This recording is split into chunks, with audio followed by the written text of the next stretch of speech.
Constantinople is generally regarded as the center and cradle of Orthodox Christian civilization. From the middle of the 5th century to the beginning of the 13th century, Constantinople was the largest and richest city in Europe. Christianity in Roman, Byzantine times organized 4 of the first 7 world councils before it was converted into an Islamic stronghold after the fall of Constantinople in 1453, especially after the seat of the Ottoman Caliphate in 1517. The Ottoman Empire was defeated in World War I, and the victors divided the empire among themselves. But why Greece didn't get Constantinople after World War I? In this we will explain why Greece didn't get Constantinople after World War I. Greece was only reluctantly involved with the war.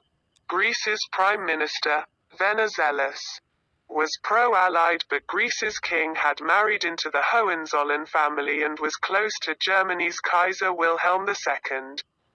Aside from an unsuccessful attempt to swipe some Albanian territory, the king kept Greece out of the war, ignoring a treaty with Serbia, until Anglo-French forces forced Greece to allow him to set up camps in Greece in late 1915.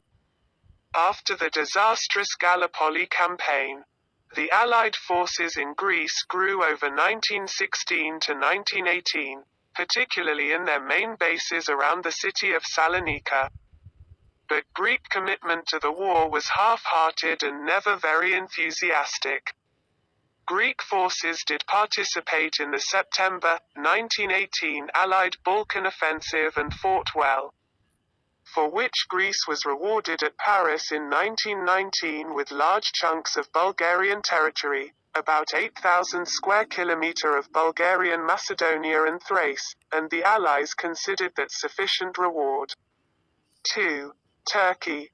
Defeat in 1918 had a profound effect on the Ottoman Empire, a decidedly fatal effect.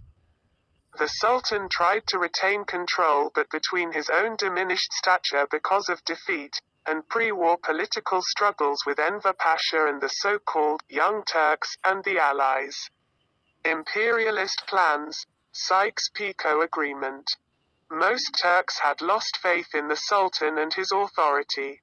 The empire's own military forces revolted, led by nationalists, especially General Mustafa Kemal, who, especially after the tenets of the Treaty of Sèvres were made public, set out to dethrone the Sultan and establish a Turkish national state.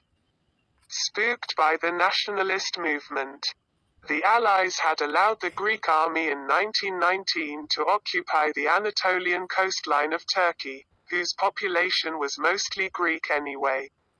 However, in 1920, with Western blessing, the Greek forces began pressing deeper into Turkey, until Kemal's nationalist army managed to halt them in the late spring of 1921 about 100 miles, 130 kilometers west of Ankara. And in an offensive the following year, the Turkish nationalists completely drove Greek forces from Anatolia. In a grim precedent to Dunkirk, an ad hoc flotilla of both military and private boats from mainland Greece rescued both the army and 1.5 million Greek civilians who fled for their lives from Anatolia. The Turkish nationalists burned, looted and destroyed many of the coastal Greek cities. In the renegotiated Treaty of Lausanne, superseding Sèvres, in 1922, both the Western Allies and Greece recognized the nationalist Turkish victories and the fact that the nationalists controlled most of Turkey. Greece was given a minor concession of being allowed to expel 500,000 Turks from its new Thracian territories, but the Treaty of Lausanne was for Greece admission of defeat. 3. Bolshevik Russia.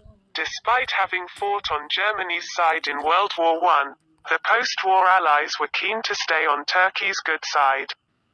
In part because the Turks effectively controlled the Dardanelles, as they'd proven at Gallipoli in 1915. Which meant the Turks, and their friends, could control who came and went between the Black Sea and the Mediterranean. Initially this was used by the French to keep open supply lines to White Russian forces fighting in the Russian Civil War, as the French used Crimean ports. And indeed when it was apparent Lenin had won in 1922, the French Navy rescued White Russian General Wrangel and his remaining forces from Russia via Crimea. After the Bolshevik victory, the Western Allies wanted to ensure the Soviet Navy could never venture from the Black Sea into the Mediterranean, and this was again where Turkey came in. This severely roiled the Soviets, to the extent that after World War II in 1946, Stalin demanded that the Dardanelles be internationalized, so that Soviet Navy could never again be blocked into the Black Sea. But U.S. President Truman refused and sent the U.S. Navy to protect the straits from Soviet seizure. In what some see as the first step of the Cold War, Turkey, of course, eventually joined NATO and continued its career of blocking Russian ships from entering the Mediterranean.